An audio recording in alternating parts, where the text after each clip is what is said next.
First story. I didn't invite my daughters to my second marriage, but forced them to chime in for work. But my entitled daughters planned to go on a New York vacation with their father. I canceled it and let my new husband punish my ungrateful daughters. Now they have abandoned me, and I'm regretting my actions. I'm getting married in a few months. This is my second marriage. I have 2 daughters from my previous one, 16 and 14. They live with me full-time. Their dad and I split years ago. There was no big dramatic ending, but it also wasn't amicable. We just stopped working, and I took on most of the day-to-day parenting afterwards. That's still the case. My fiancé has a good relationship with my girls. He doesn't try to replace their dad, and never has. He shows up, helps when asked. The girls like him. The wedding itself is going to be child-free. That wasn't a last-minute decision. It's a small venue, with limited space, and honestly, we want one night that's quiet and adult. My daughters understand this. They're not upset about not attending the ceremony or reception. That part has never been the issue. What mattered to me was having them around in the weeks leading up to it, because this is a big transition for our family. I wanted normal evenings together, dinners, conversations, and some sense of continuity. I didn't think that was unreasonable. A few weeks ago, my ex reached out and said he was planning a trip to New York City with the girls. He framed it as a surprise for them. A big experience. I didn't immediately say no. I asked when he was thinking of going. He said the week of my wedding. I told him that wasn't going to work. Not because of the city or the trip itself, but because of the timing. I said they could go literally any other week. Summer break is wide open. Long weekends exist. School schedules aren't that restrictive. That specific week was the problem. He didn't agree. He told me it was the only time he could get off work, and that he'd already paid for everything.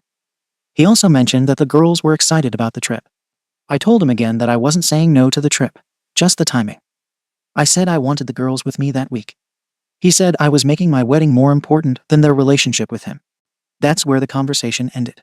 He told the girls anyway. They came home that evening excited, talking over each other, already planning what they wanted to see. I asked them who told them about the trip. They said their dad. I asked when it was. They told me. I said we needed to talk. I explained that I wasn't okay with them being gone that week. I didn't guilt them about my feelings. I said this was important to me, and that I wanted them here. I also said they could go another time. My 16-year-old immediately shut down. She said I was being unfair. She said it was just a wedding, and that people get married all the time. She said I was choosing my fiancé over them. That wasn't a new accusation. It's come up before, usually after a conversation with their dad. My 14-year-old didn't say much at first. She just watched. Later that night, she told me that she didn't understand why I couldn't just let this go. I told them that sometimes adults need support too. I didn't elaborate beyond that. The next day, my 16-year-old stopped talking to me entirely. She stayed in her room. My 14-year-old followed her lead. Not as intensely, but enough that the shift was obvious. I didn't push it. I gave them space. A couple of days later, my ex texted me and said I was putting them in the middle, and that I needed to reconsider before I damaged my relationship with them. He said they were old enough to decide what they wanted, and that I was being controlling. I didn't respond right away. I talked to my sister about it. She said she understood why I wanted them there, but also said that teenagers don't think long-term, and that I should probably let it go to keep the peace. A friend of mine was more blunt, and said it sounded selfish to expect them to skip a trip for my wedding when they weren't even invited. From my perspective, I'm not asking them to skip something once in a lifetime. I'm asking them not to leave the week their mother is getting married. I'm asking for presence, not participation. From their perspective, it probably looks like I'm saying no to something exciting, because it doesn't suit me. I don't know where the line is between holding a boundary and digging my heels in. At this point, my 16-year-old is still barely speaking to me. My 14-year-old is polite but distant. My ex has made it clear he thinks I'm in the wrong, and has told other people his version of the story. I haven't changed my answer yet, but I'm not feeling confident about it either. After a few days of the tension at home, I tried to talk to the girls again, separately this time. I didn't want them feeding off each other or feeling like they needed to present a united front. I started with my 14-year-old because she's usually more open. I asked her what she was actually upset about. Not the trip itself, but what this represented to her. She said it felt like I was saying no, just because. She said it felt like I cared more about appearances and schedules than about what they wanted. She also said their dad told them that if they didn't go now, the trip probably wouldn't happen at all. I told her that wasn't true, and that if her dad was serious about taking them, Another week wouldn't change that. I also told her that this wasn't about punishment. It was about timing and priorities. She listened, but I could tell she wasn't convinced. She wasn't angry, just resigned, like she'd already picked a side to keep things simple. My conversation with my 16-year-old went worse. She didn't want to talk at first. When she did, she accused me of trying to make everything about myself. She said I was always asking them to understand and be patient, while their dad was the one who actually did fun things with them. She said she didn't see why my wedding meant they had to put their lives on hold. I told her I wasn't asking for weeks or months. I was asking for one specific week. I told her that I show up for them every day in ways that don't come with tickets or trips attached, and that it hurt to be treated like an obstacle instead of a parent. She told me that maybe if I didn't make such a big deal out of things, people wouldn't push back. That ended the conversation. Since then, I've been walking around my own house feeling like a guest. Meals are quiet. Doors are closed. If I bring up anything related to the wedding, it's met with silence or short answers. I've stopped trying to explain myself because every attempt turns into another reminder that I'm outnumbered. My ex, meanwhile, has doubled down. He sent another message saying the girls are old enough to remember this, and that I should think carefully about what lesson I'm teaching them. He hasn't asked to revisit the timing. He hasn't offered alternatives. The expectation is that I give in. This is where the history matters. During our marriage, he made a lot of unilateral decisions and framed them as fates accomplis. Trips, purchases, plans with his family. I was expected to adjust. After the divorce, that didn't stop. It just shifted. If something overlapped with my time or plans, the assumption was that I'd figure it out because I always did. The difference now is that my daughters are old enough to understand the narrative he's presenting. He doesn't say outright that I'm unreasonable, but he doesn't correct that impression either. He lets them sit with the idea that I'm the one blocking something good. I've spent years trying not to involve them in adult disagreements. I don't vent about their dad to them. I don't counter-message every time he makes a comment. I focus on consistency, routines, being there. Apparently, that doesn't hold much weight when it's stacked against a New York trip. The child-free wedding part keeps coming up when people talk to me about this, and I think that's what's skewing opinions. On paper, it looks like I don't even want my kids there, so why does it matter if they're gone? What gets missed is that not being invited to the ceremony doesn't mean they're excluded from the moment. They're still my kids. This is still a major change in our lives. I'm not asking them to help with centerpieces or dress fittings. I'm not expecting emotional speeches or bonding moments. I just didn't want them to be physically absent while everything shifts. At the same time, I'm aware that they're teenagers. They don't care about symbolic presence. They care about what's in front of them. And right now, that's a city they've only seen on TV. People in my life are split. Some say I'm allowed to want my children around for my wedding, and that my ex is being deliberately difficult. Others say I should let them go, smile through it, and deal with my feelings later because they're at an age where resentment sticks. I haven't changed my answer yet. The trip hasn't been booked as far as I know. My ex is waiting me out. The girls are waiting to see if I fold. I don't feel dramatic about this. I don't feel righteous. I just feel tired and unsure whether I'm protecting something important or creating a problem that didn't need to exist. So that's where I am. Ada. Comments. Comment 1. YTA. And I say that as someone who actually sympathizes with I want my kids around during a big life event feeling. But sympathy doesn't change the mechanics here. You're calling it a boundary. But boundaries are about what you will do, not what other people must do to regulate your emotions. I will not allow them to go that week because I want them nearby isn't really a boundary. It's a veto. And teenagers respond badly to vetoes because it feels like control, even if you're calm about it. And here's the part I don't think you want to admit. You're not just asking for presence. You want reassurance. You want them to signal, through being physically in your house that week, that they're on your side about the remarriage. That's why this is hitting you so hard. Because if they go with dad, it feels like a vote against you. That's an adult interpretation, but you're projecting it onto a teen situation. Meanwhile, your daughters are seeing. Dad offers something rare and exciting. Mum says no, because it conflicts with Mum's wedding week. Also, Mum's wedding is child-free, so they're not even part of it. Teen logic says, she wants us around when it benefits her, but we're not included when it counts. Your ex is also obviously stirring the pot. Fine. But you're giving him easy ammo. You're the one saying, you can go literally any other time, when that may not be true for him. And even if it is true, it's not true for your daughters emotionally. An NYC trip at 16-14 feels huge. Another week feels imaginary. Let them go. Stop making the week of your wedding into a loyalty test. And for the love of God, find your support somewhere other than your teenagers. You're the parent. Act like it. Comment 2. YTA. I'm usually the loudest person in the room defending child-free weddings. Love them. Support them. No notes. But excluding your own teenage daughters. That's not child-free. That's just cold. They're 16 and 14. Not toddlers who'll be melting down during vows. You didn't just say, no kids. You specifically told them this wedding isn't for them.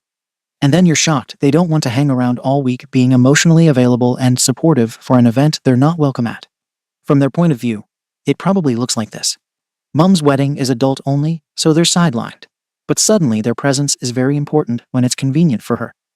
Then when something actually fun comes up, something rare with their dad, you shut it down because you need them nearby. That's a whiplash message. You're too young to attend, but old enough to show up for me. Pick one. Let them go on the trip. And maybe sit with why you're comfortable getting married without them there, but not comfortable with them being elsewhere that same week. Comment 3. YTA, for 2 separate reasons, and together they make this worse. First, barring your own teenage children from your wedding. I don't care how trendy child-free weddings are. These aren't random cousins or someone's sticky-handed 5-year-old. These are your daughters. Teenagers. Old enough to understand what's happening and old enough to remember being excluded. Second, denying them a trip because they're supposed to support you and help during the week of a wedding they won't even attend. I'm genuinely confused about what that support is supposed to look like. Are they running errands? Keeping you company? Sitting around while you're busy with wedding stuff they're not part of? Because yeah, from the outside, it sounds like you want them to do the unglamorous emotional labor, and then be sent away before the actual event. That's not bonding. That's treating them like background furniture. I'm all for child-free weddings. Seriously. But your own kids. At this age, that's a choice with consequences. And one of those consequences is that they don't center your wedding the way you want them to. Stop framing this like they're abandoning you. They're teenagers being told they're too young to attend their mom's wedding but too important to leave town. Of course they're pissed. And honestly, they have every right to be. Update. After I posted, I didn't immediately change my stance. I read everything.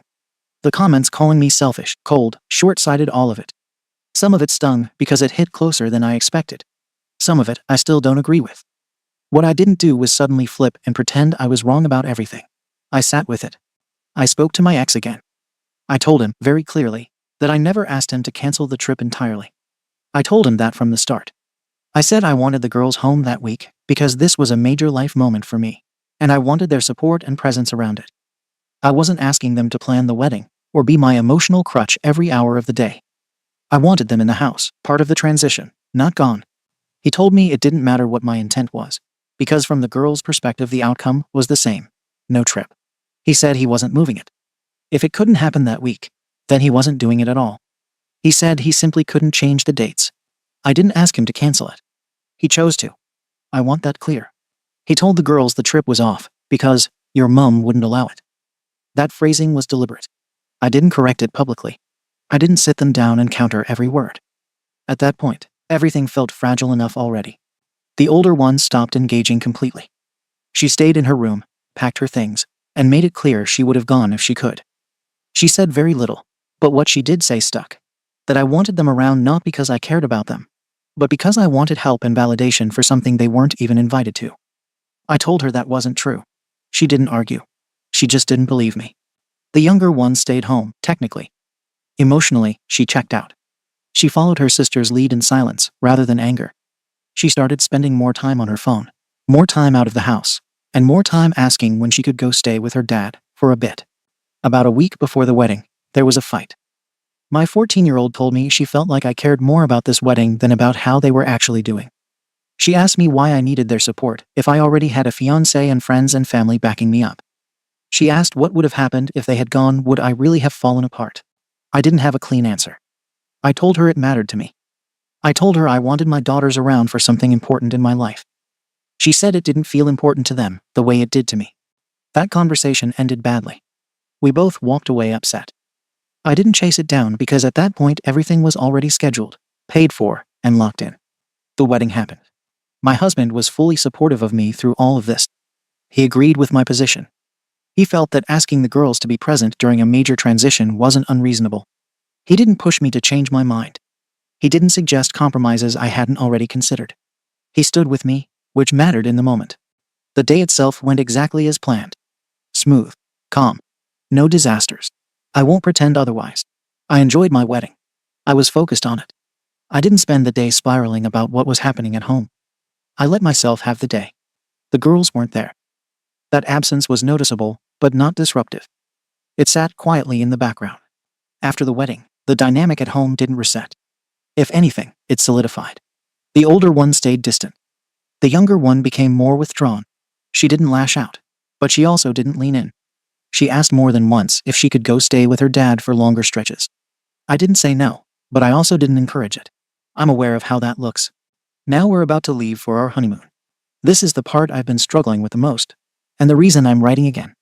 I'm going on a vacation I planned, paid for, and looked forward to. It's not extravagant, but it's intentional. It's something I wanted, and I'm allowed to want it. I know that logically. At the same time, I can't ignore the imbalance. My daughter's trip was canceled, and I still got my wedding, and now I get this. I've had people tell me those things aren't comparable. A honeymoon isn't the same as an NYC trip. A wedding is a once-in-a-lifetime event. Teen vacations can happen anytime. I understand that argument. I've used it myself. But I also understand how it looks through their eyes. I asked them to give something up for my moment. I didn't give anything up in return. My husband has been very clear that he doesn't see this as something we need to fix by centering the girls over our marriage. He doesn't mistreat them. He doesn't interfere. But he also doesn't see his role as repairing a relationship he didn't damage. He believes the girls' relationship with me is separate from our marriage, and that constantly bending around their reactions will only create more resentment in the long run. That perspective makes sense to me in theory. In practice, I'm living with the consequences. The older one has made it clear she plans to spend more time at her dad's once school schedules allow. I haven't tried to stop her. The younger one hasn't said that outright, but I can see the pull. She doesn't want to leave, but she also doesn't want to stay in a house. I'm stuck between roles. I'm a wife now. I can't pretend that doesn't come with its own priorities. I also can't pretend I don't see what this has done to my relationship with my daughters. I don't regret getting married. I don't regret wanting my daughter's support. I do regret how rigid everything became once lines were drawn, even if I didn't draw all of them. I'm not looking for validation this time.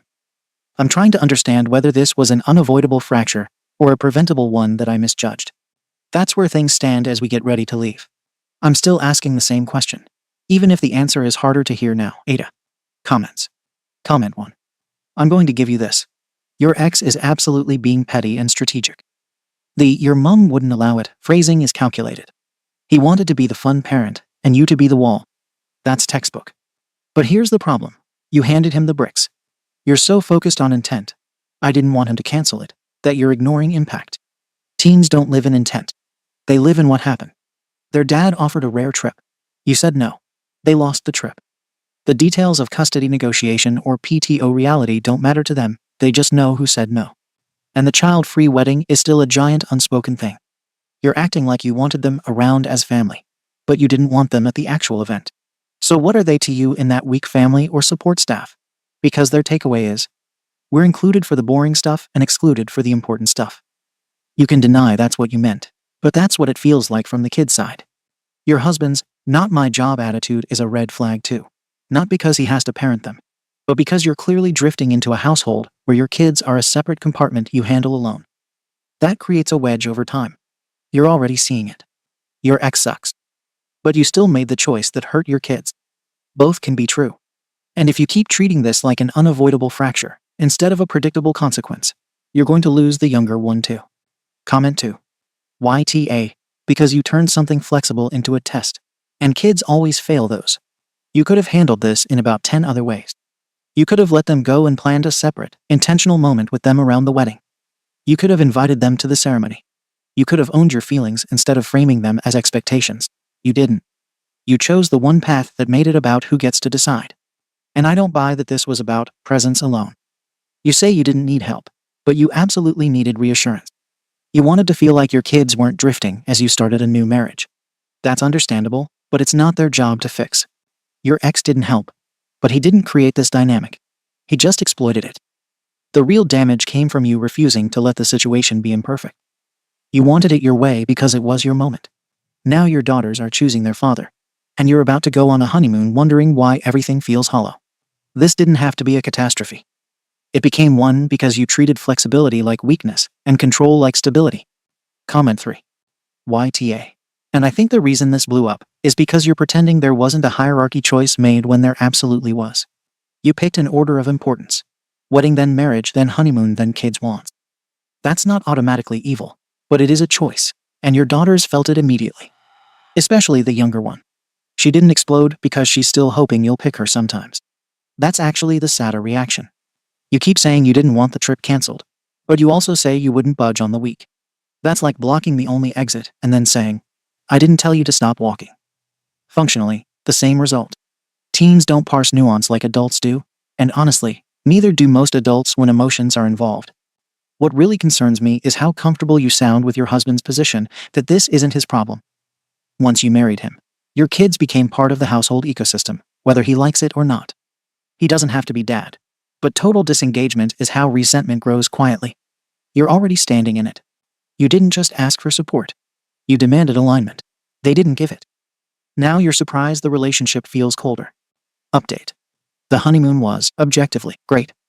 It was calm and planned, exactly what we needed after months of stress. I slept well for the first time in a long while. I didn't wake up bracing myself for tension. I didn't feel pulled in 10 directions.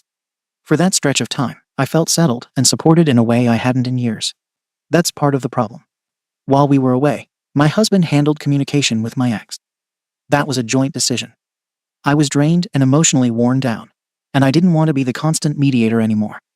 My husband framed it as stepping up, taking pressure off me, and letting me focus on us. I agreed. He spoke to my ex directly, and somehow managed to get both girls back to the house after the honeymoon. I wasn't on those calls. I didn't hear the wording. I just knew the outcome. When we returned, both girls were there. They were quiet. They kept to themselves, answered questions briefly, and spent most of their time in their rooms or out of the house. I told myself this was normal after everything that had happened. I also told myself it was good they were home. My husband was relieved. He said this proved that firm communication worked, and that things would settle if we stayed consistent. I let him take the lead. He believed the house needed clearer expectations. Set meal times. Chores that were written down instead of loosely implied. Limits on last-minute plans. He was calm, direct, and unwavering. I told myself this was stability. The girls didn't push back openly. The 14-year-old complied without comment. The 16-year-old complied mechanically. There was no warmth in it, but no explosion either. My husband took that as a good sign. Around this time, we started talking about having a baby. It wasn't sudden, but it was more serious than hypothetical. My husband wanted to plan. He wanted the house to run smoothly before adding anything else to it. That's when things shifted in a way I didn't fully register until later. He suggested dividing responsibilities more clearly. He said the girls were old enough to contribute in a meaningful way, and that it would prepare them for adulthood. He asked the older one to handle cooking in the mornings and at night. The younger one was assigned cleaning duties beyond just her room. I didn't object. I told myself this wasn't exploitation. Families help each other. I grew up doing chores. The difference, which I see now, is that this wasn't framed as shared responsibility. It was framed as expectation. Social plans started getting cut short or denied. Not as punishment, but because they interfered with schedules. My husband believed consistency mattered more than flexibility. He said too much leniency earlier had caused the current issues. I went along with it. The 16-year-old started pulling away more noticeably. She stopped eating meals with us. She stayed out longer. When confronted, she wasn't defiant. She was distant in a way that felt deliberate. Eventually, she asked to stay with her dad again. She said it made things easier. I didn't fight it the way I should have. I told myself forcing her to stay would make things worse. My husband said it might be for the best if she needed space. He framed it as her choice, not ours. She left again. The house became quieter. I told myself this was a phase. The 14-year-old stayed. Physically. Emotionally, she receded. She did what was asked. She didn't complain. She also stopped sharing anything personal. School was fine. Friends were good. Her answers were rehearsed. I started noticing small things then. How my husband spoke about the girls when they weren't around. Not cruelly, but dismissively. How he referred to their dad as a negative influence every time there was friction. How he framed their reactions as immaturity rather than responses. I also started noticing how often decisions were made without me being part of the conversation anymore. Rules communicated, schedules enforced, consequences delivered. All under the idea that I needed rest, space, and recovery after everything I'd been through. And that part is true. I was exhausted. I did need a break. But I'm starting to understand that stepping back doesn't mean stepping out. There's something else I need to clear up because I've seen speculation before. There was no affair. I didn't cheat on my ex with my now husband. Our relationship began after my marriage ended. Feelings existed before paperwork was finalized, yes, but boundaries were not crossed. I won't accept being rewritten as someone who betrayed one partner for another. That's not what happened here. I don't think my husband set out to isolate my kids. I don't think he's intentionally cruel. But I'm seeing a pattern of control justified as order and distance justified as independence. I'm still happy in my marriage. That's the part that makes this uncomfortable to admit. I feel loved. I feel chosen. I feel like I have a partner who shows up for me. Those things are real. At the same time, I'm starting to regret some of the authority I handed over without questioning. Canceling social plans. Turning chores into obligations that carried emotional weight. Letting my older daughter leave without pushing back harder. I don't think I neglected my children. I think I deprioritized my role temporarily because I was depleted and trusted that things would stabilize. Now I'm not so sure. I see enough damage to be concerned, but not enough to fully understand how to fix it. I don't want to blow up my marriage. I don't want to pretend nothing is wrong. I don't want to wake up years from now and realize my daughters learned that my happiness required their disappearance. I don't have a neat ending here. I have questions I avoided before and a growing sense that stepping back cost more than I anticipated. That's where I am now. Comments. Comment 1. Why Tia, you're watching the train hit and calling it weather. This update is wild because you're almost seeing it, and then you duck at the last second. I don't think he's intentionally isolating them. Girl. He doesn't have to be twirling a mustache for the outcome to be isolation. Let's list what happened once you let him take the wheel. He negotiated with your ex without you present. He imposed house rules your kids didn't consent to. He started canceling their social plans. He assigned them labor roles: one cooks, one cleans. Your 16-year-old left again. Your 14-year-old turned into a polite ghost. That's not a misunderstanding. That's a system working exactly as designed. Less noise, less inconvenience, less teen drama in his home. And you're still centering how you feel. Supported, chosen, rested. You got your wedding, your honeymoon, your calm household. Your daughter's got duties and silence. The saddest part is your 14-year-old. She's not well-behaved. She's protecting herself by giving you nothing you can use against her. She's learning that being small and agreeable is safer than being honest. That's a F-ed-up lesson to teach your kid. You don't need another pattern to confirm. You already have it. The question is whether you're going to keep picking the man who makes your life easier over the children who are quietly walking away. Because make no mistake, they are walking away. One just did it with her feet. The other is doing it from inside her bedroom. Comment 2. You're tiptoeing around it, so I'll say it plainly. You traded one domineering dynamic for another. Except this one hides behind rules and consistency instead of raised voices. You keep insisting you didn't neglect your kids, but you absolutely did. Not in the forgot to feed them way, in the emotional, parental way. You handed the steering wheel to a guy who has zero personal stake in your daughter's well-being, and surprise, he didn't center them. He turned your home into a place where compliance is rewarded and called it stability. And the chore thing. Come on. Oldest cooks, youngest cleans, while you and your husband plan for a baby. That's not everyone pitching in. That's parentification with nicer wording. Those girls aren't your built-in help because you're constructing a new life. You don't get to clock out of parenting because you went through a lot. Your daughters went through it too, and they didn't get a honeymoon or a reset.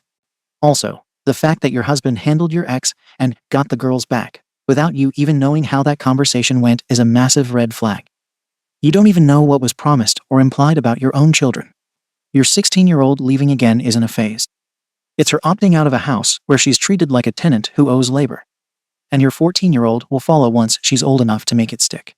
You're not a monster, but you're being passive and self-focused in a way that's actively damaging your relationship with your kids. Stop letting your husband run the household like a system that works for him. Step back into being their mother. Update. I lost my marriage, my home, and my relationship with my kids, and I understand why now. I didn't lose everything all at once. It happened gradually, quietly, in ways I justified until I couldn't anymore. Both of my daughters live with their father now. Not temporarily. Not as a trial. It became permanent without a dramatic custody battle or a single defining moment. The 16-year-old stayed after leaving the second time. The 14-year-old followed months later. She said she felt calmer there. She didn't accuse me of anything. That almost hurt more. Around the same time, my husband started talking seriously about relocating. He framed it as a fresh start, better opportunities, and less tension. He said the house felt heavy with unresolved conflict, and that a clean slate would help us move forward, especially if we were going to keep trying for a baby. I agreed, or at least I didn't object. By then, I was used to letting him set direction. We moved to a smaller place closer to his work. I told myself this was just a phase, and that I'd rebuild my relationship with my girls once things settled. They didn't settle. Once the kids were gone, the parts of my marriage I'd ignored became impossible to miss. The calm I thought I had came with conditions. Decisions about money slowly stopped being conversations. He suggested combining accounts for simplicity, then took over paying bills because he was better with numbers. I still worked, but my access narrowed without me noticing the exact moment it happened. He questioned purchases. He discouraged trips to see friends. He framed it as budgeting, planning, and responsibility. When I pushed back, he reminded me how unstable everything had been before he stepped in. He talked about how much he'd done for me. I believed him. The isolation crept in the same way. Not through outright bans, but through discouragement. People were bad influences. My family didn't respect boundaries. My daughter's distance was proof that I needed to focus on my marriage instead of chasing approval that would never come. The fight that ended everything wasn't loud. It was ugly in a quiet way. I found messages on his phone by accident. Not one woman. Several. Some emotional, some explicit. Ongoing. When I confronted him, he didn't deny it. He told me I'd been distant. That I'd changed. That he'd carried me through chaos and deserved understanding. Something broke then. I just stopped arguing. I filed for divorce shortly after. I reached out to my daughters during that time, not to ask for sympathy, but to let them know what was happening. The older one didn't respond. The younger one sent a brief message saying she was sorry I was going through it, but she needed space. I didn't get comfort from them, and I didn't deserve to. That realization came later, after the dust settled, and I was alone in an apartment I could barely afford, rebuilding credit, and relearning how to make decisions without asking permission. Looking back, I can name what happened clearly now. My ex-husband was abusive in ways that didn't look like abuse while I was inside it. He controlled through reason, through what's best, through appearing calm while narrowing my world. He didn't invent my mistakes, but he exploited them. And I let him. I chose comfort when I should have chosen confrontation. I chose peace in my marriage over discomfort with my daughters. I told myself I was tired, that I deserved rest, and that things would balance out later. They didn't. The moment that really crystallized it for me wasn't the divorce or the financial fallout. It was a holiday that passed without a call. That's when I understood that the loss wasn't dramatic enough to demand attention, but final enough to matter. I'm rebuilding now. Slowly. Therapy. Work. Learning how to sit with guilt without turning it into self-pity. I don't call my daughters unless invited. I respond when they reach out. I don't defend myself anymore. I don't explain. I listen. I'm not writing this for absolution. I'm writing it because I finally understand that losing everything didn't start with my wedding or the trip or the honeymoon. It started when I decided my discomfort mattered more than my daughter's trust. I don't know what my relationship with them will look like in the future. I hope there's one. I'm prepared for the possibility that there won't be. All I can do now is own what I did and live differently going forward. That's the end of my story. Second story. I thought I was on mute and said, "Get to the point," to my boss in an online office meeting. The whole team listened. Now I'm planning a fake death and going to do farming. This happened 2 hours ago, and I am still hiding under my blanket. I was in a massive all-hands meeting about 40 people for a project launch. Usually, I keep my mic hard muted on my headset, but today I was eating lunch, so I was double muted, software mute plus headset mute. Or so I thought. About 45 minutes in, the project manager was explaining a delay in the timeline. I, thinking I was safe in my cocoon of silence, let out a very loud, very deep sigh and muttered, "Oh my God, just get to the point. Nobody cares." The audio didn't just pick it up. Because of the way Team Zoom prioritizes active speakers, my face popped up on the main screen for a split second. The silence was deafening. The PM paused for a solid 5 seconds. Nobody said anything. He just continued. I slowly reached up and tapped my headset. It beeped. Mute on. It had been off the whole time. I have not checked my Slack messages. I am considering faking my own death and moving to a farm. TLDR. Thought I was double muted during a major stakeholder meeting. Accidentally sighed and told the PM to get to the point in front of 40 people. Now I am afraid to open Slack. Update. First of all, thank you to everyone who suggested I fake my own death and move to a farm. I spent last night looking up potato farming tutorials on YouTube, but unfortunately, I have a mortgage, so I had to log in this morning. I promised an update. So here is the damage report. I logged in at 8:59 am. My heart was beating so hard, I could hear it in my ears. I hovered over the Slack icon for a solid minute before clicking it. 12 unread messages. Most were from my work friends sending skull emojis and gifs of people digging graves. But there it was. A direct message from the PM himself, sent at 4:30 p.m. yesterday. The message? Hey, my name? Do you have 5 minutes for a quick sync before stand up? I almost threw up. Quick sync is corporate speak for execution. I joined the call. No video. I wasn't ready for him to see the fear in my eyes. He joined. Silence for 3 seconds. Then, he laughed. A dry, tired laugh, he said. So, yesterday. I immediately started apologizing. I unleashed a word salad of technical difficulties, bad day, audio glitch, and I'm so sorry. He cut me off. Look, honestly, you weren't wrong. I realized after the meeting that I spent 20 minutes explaining a 2-minute delay. I tend to ramble when I'm stressed about deadlines. I stopped breathing. Was this a trap? He continued. However, let's maybe keep the commentary to the internal monologue next time. My boss was on that call. He thinks it was unprofessional, but I told him you were just frustrated with the audio issues. You owe me one. The result? I am not fired. I am, however, officially the mute guy. During the stand-up meeting today, when I joined, another coworker typed in the chat. Careful everyone, the truth teller is here. I have taped a physical piece of cardboard over my mute button. I am never speaking again. TL Doctor. Finally opened Slack. The PM admitted he was rambling, but saved my arse with his boss. I am now the office legend who said what everyone was thinking. But I will likely die of embarrassment before the project launches. Comments. Commenter 1. If this is real, don't leave this job, because you have a good manager that stood up for you when he didn't need to. Buy that dude a Christmas gift. OP, yes, he is really a good manager. And also it's my first year in this job. Commenter 2. I realized early on with Zoom calls, you have to pay close attention to the settings. I've been on a few where people were inadvertently half naked, or they started to scream at their relatives without their mics being muted. So crap happens. OP, you're right. Now I learned from my fault. Update. It has been 2 days since I taped a piece of cardboard over my mute button. I genuinely thought if I just kept my mouth shut, the truth teller jokes would die out by Friday, and I could go back to being invisible. I was wrong. I just checked my calendar and saw an invite for a Q4 strategy review on Thursday. Host. The department head, the big boss who heard me sigh. Attendees. The senior leads, the PM, and me. I immediately panic messaged my PM, the one I told to get to the point yesterday, asking if this was a mistake. He replied, no mistake. Big boss liked your honesty about the timeline delay yesterday. He thinks the rest of the team is too polite to give bad news. He wants you there to call out the BS. You guys don't understand. I am not a straight shooter. I am just an anxious introvert who was hungry and wanted to eat his sandwich in peace. I don't know anything about Q4 strategy. I just want to write code and hide. Now I've been drafted as the corporate vibe checker. If I stay silent, I fail the big boss. If I speak, I might actually get fired this time. Currently Googling how to sound smart without being mean, and considering faking a microphone driver failure. TLDR.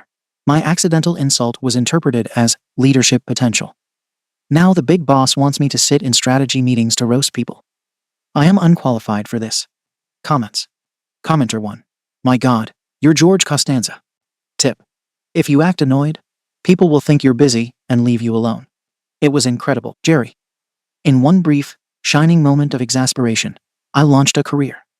And yet you never got your sandwich. No sandwich. OP. The problem is it worked too well. I acted annoyed, and they mistook it for executive vision. Now I can't turn it off, or they'll think I stopped working. Commenter 2. My dream job. Just fail upwards, bro. OP. Task failed successfully. Commenter 3. Seems like an opportunity. Take it. Sure, it might take you out of your comfort zone, but that's okay. You've been given permission to speak up, but you'll probably use that privilege more wisely, and you'll be more listened to than someone who is a natural-born straight shooter. Listen to the rest of your team and be a voice and advocate for them. OP, I'm going to try my best. It's definitely way out of my comfort zone, but maybe I can turn accidentally rude into constructively honest. Wish me luck. OP on a lesson he learned. OP, if it makes you feel any better. The lesson I learned today is that audible frustration apparently gets you further than actual competence. Corporate life is a joke. Commenter 3. Say yes and deal with it later sounds like they've got your back. Observe and give feedback. You got this, mute guy. OP. That is basically my life motto right now. Say yes, panic later. Thanks for the hype. I'm going to need it. Update. To the people in the comments saying my life has turned into a bad sitcom, writing prompt. I agree. I honestly wish this was fake, because then I could have written a cool ending where I become CEO or get fired in a blaze of glory. Reality is much more boring and sweaty. I attended the Q4 strategy review an hour ago. I spent the first 20 minutes staring at my mute button like it was a bomb detonator. I double-checked it. I checked the software mute. I checked the hardware mute. I didn't drink water. I didn't breathe too loudly. When the department head big boss finally asked for my candid opinion on the timeline, the room went silent. This was it. The truth teller moment everyone was joking about. I panicked. I didn't roast anyone. I didn't save the company. I didn't verify the loud American theory. I cleared my throat and said, I think if we focus on the Q3 blockers first, the timeline is optimistic but doable. That's it. That's all I said. The big boss nodded and said, good point. Let's move on. No applause. No laughter. The meeting continued for another 45 minutes of boring PowerPoint slides. The legend of the truth teller died right there in that Microsoft Teams room because I was too scared to actually be bold. My PM messaged me after. You went easy on them. I replied, I just want to write code, man. So, I am officially retiring the mute guy persona. I am taking the cardboard off my headset, but I am keeping the trust issues forever. Back to work. TLDR, went to the scary meeting. Was too terrified to be the truth teller. Gave a boring, safe answer. The nickname is dead. I am going back to being an invisible developer. Thank you for watching the video.